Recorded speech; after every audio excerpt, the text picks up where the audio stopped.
Hi and welcome to episode 5 now of Garmin to smashing a London Marathon PB question mark. Uh, yeah, we're really kind of flowing through these weeks now. There is 32 weeks left until the London Marathon, so there's loads of time. I mean, this is just a huge base building phase at the moment before we start hitting into the major marathon training peaks, which will be after Christmas. I mean, it's coming up to weekend in the 15th of September. So still plenty of time, but obviously a lot of mileage going in now as I kind of really push to get this PB down. At the moment we're on 4 hours and 42 is my marathon PB, and I really want to smash that. Really want to smash that. I got the place obviously with Seeability again, so thank you very much for them to give me a place. Actually got an email on Friday from the organisations that help with the charity placements. And I expect to get my marathon confirmation place on Monday. I think it should be Monday now because nothing's come through this weekend. Basically, what that means is I've always got the place with the charity, but the charity, haven't registered me. I have to register myself as a participant of the London Marathon. So that should all come up through on Monday, hopefully. So, I must admit, I was doing my run on Friday, or just before I did my run on Friday, I got I checked my emails and then on my phone, and then there was this saying, check your email soon. You should be getting your stuff, and for the London Marathon confirmation, I need to act on it quickly. So I got that email, but I haven't had the other one yet. And yeah, that's a load of emotions off again. The London Marathon's huge. It's a huge, iconic run. I'm looking forward to it again so much. And all this running that we do, it's emotional. You see my videos of ending marathons or whatever. I know I still got to post some up, but it's an emotional event. The feeling. It's amazing. It's crazy.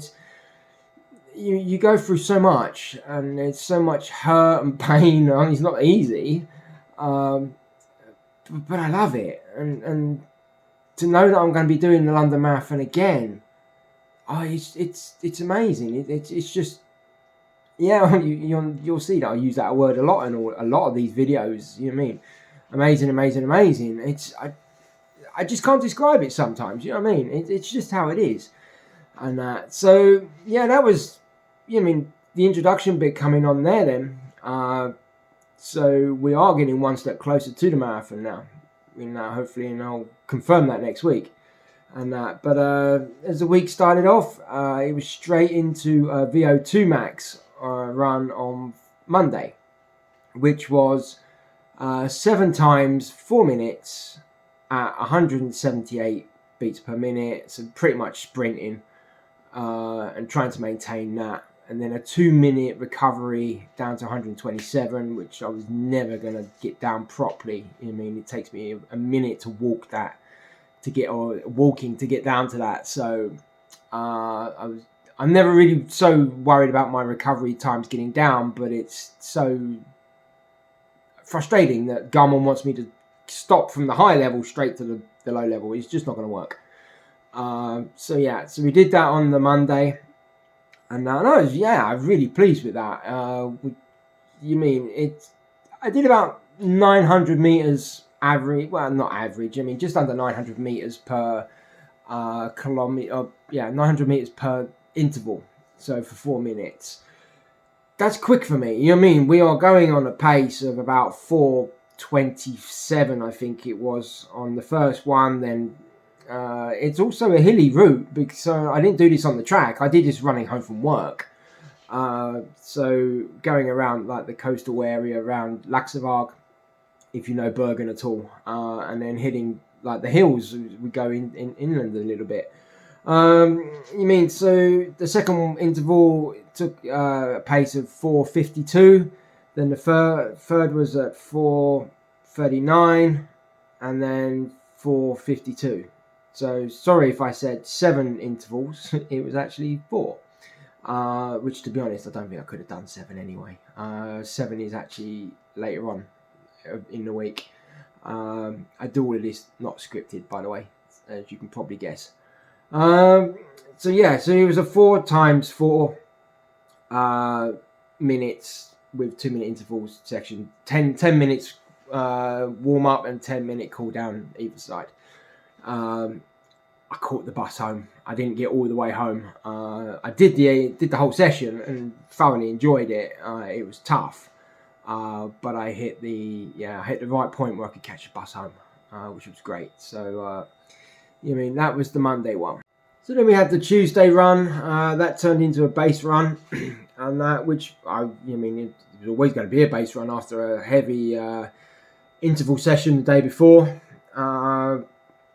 But yeah, it was at 6 kilometers I did. It was a 36-minute base run at 140 beats per minute, but I averaged about 144. I've always been a little bit higher, as I've mentioned in previous videos, and that I might start getting some of these beats per minute slightly one beat out, because it does change a little bit with my lactate threshold measurements, which kind of has been bumping about a little bit. So base runs are normally on a 141 or 140 now beat per minute, but it's a gentle jog. It's a kind of little shakeout run. I just did it around the kind of estate bit that we live in. I had my kids home that evening, so I didn't want to be too far and all that lot, and it's nice to get home back to them. Knowing that I don't have to judge the distances so much, because I don't do it by pace anymore or distance. These runs, it's all done by time on feet / heartbeat. So if my heartbeat's kind of going too high, that means I'm running too quick, so then I have to slow down. So then I don't know if I'm going my distance. I'm slowly beginning to gauge it out a little bit, but it takes away the pressure of the pace. And I'm not worried about that. Then it was just a gentle base out run, which a lot of these runs are base runs because that's what we need. We need time on our feet at an easy-ish pace, not pushing it. And then we use the VO2 threshold tempo runs to build up the speed, and that. But the majority is base runs, and that. So Tuesday was just another normal base run that we just did, really. And so then we hit Wednesday, and following from last week, where I kind of said I might shift my long run to the Wednesday, where it was a day off, because I didn't see myself managing to do a Saturday and Sunday long run.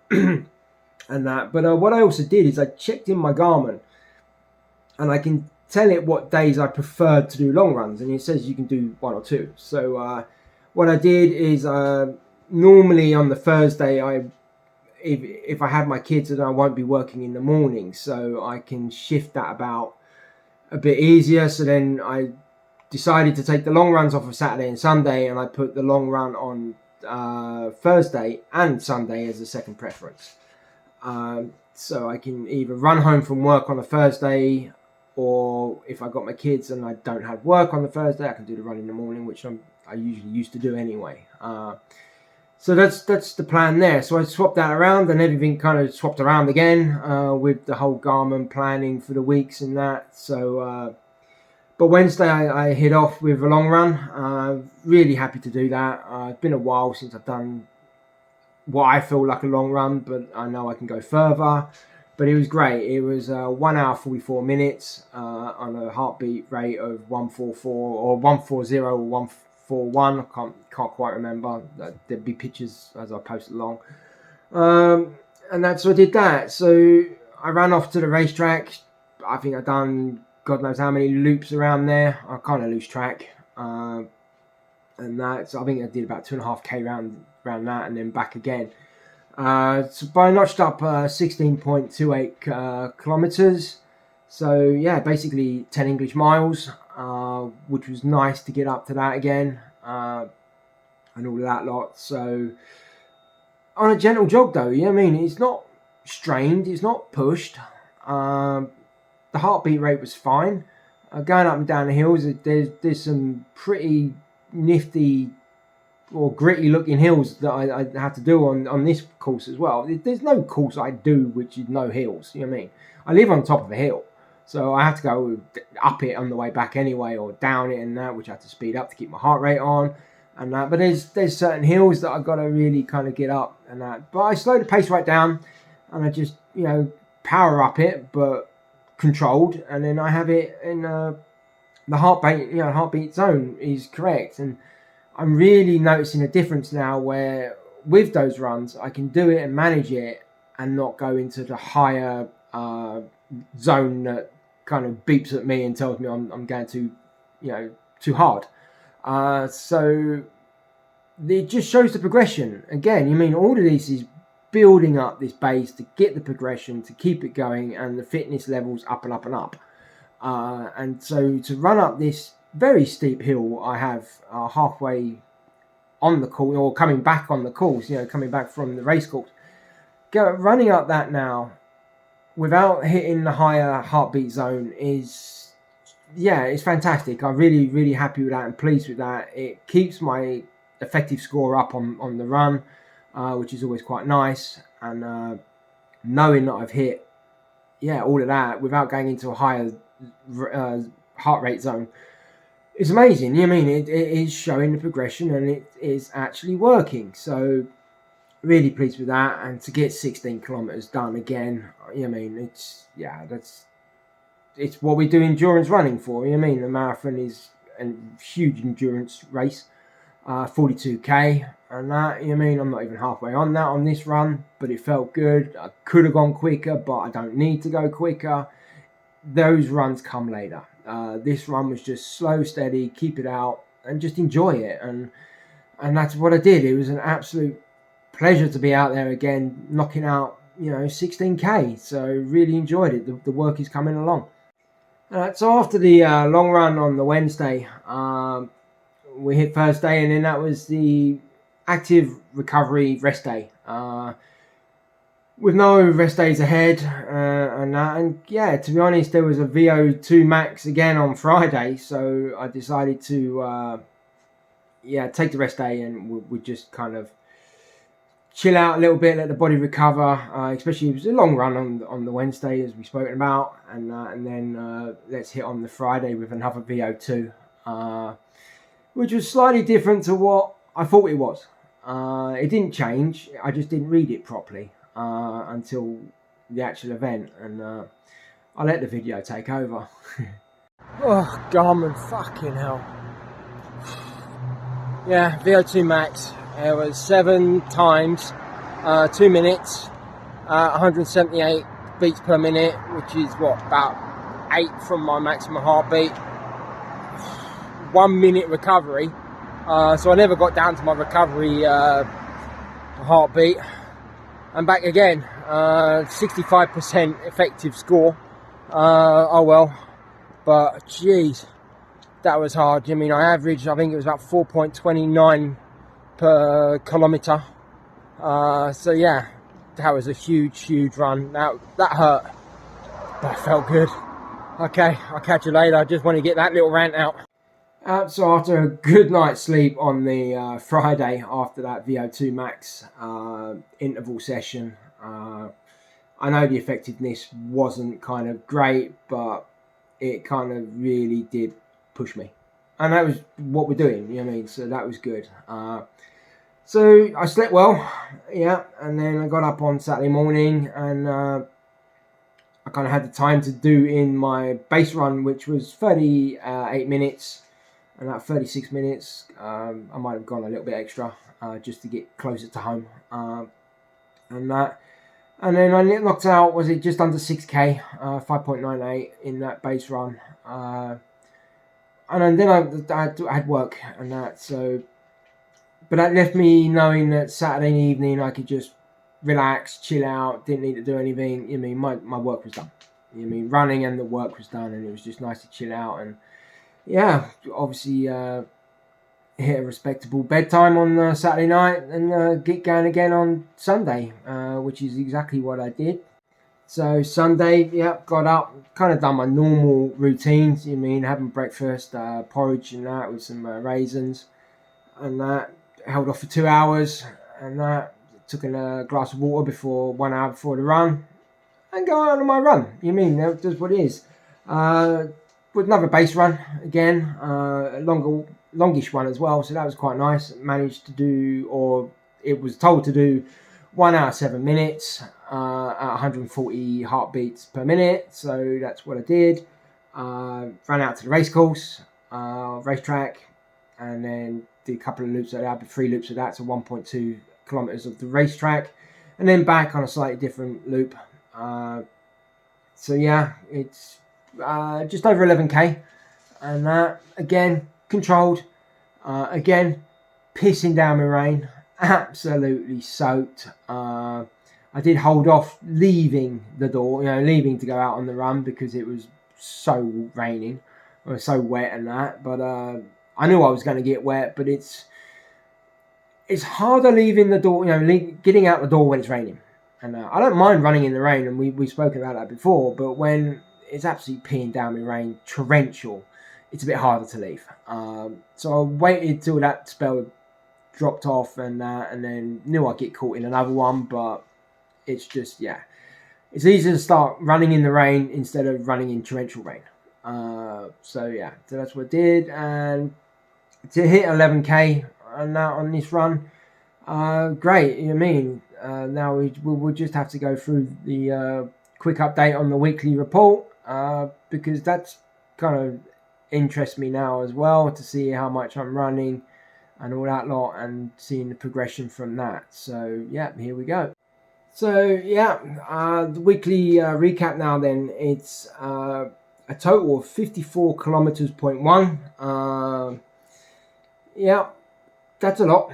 And that, I think in my last marathon training block for London last year, or this year, sorry, back in April, and that maximum I did was about 50k, and that was in the peak training weeks. So to be doing that now on a base building, that's huge, and I know that I'm going to be better just by doing that. If I can keep this 50k a week, then it will go up later on. I know that, but I am running two to three more times than I was last training block anyway. So it's still good. I know that will help get the speed up anyway. At the moment, they're saying that my lactate threshold, where basically that's where my I start burning the energy in my muscles, and I can't recuperate that as such, is at 508 kilometers per minute, or minute, pacing wise, of 508. So I got to drop it. That's still got to go down, and I am seeing a trend of it going down. So I'm not, worried. It's not going to happen overnight. But that pace has got to get smaller, and that's what we're gearing for with this training all the way through and all of that lot. So it will be a rest day on Monday. That's already in the books. So my next run will be on Tuesday. So I imagine it's a Tuesday all the way through till next week run, because Garmin doesn't really give you the days off, and that. So, but tomorrow is a dedicated rest day. It's already said that. This has been a great week. I'm miles above what I was last year. And last year I wasn't in the training plan as such. This year I'm not in the training plan as such. We're just building the base.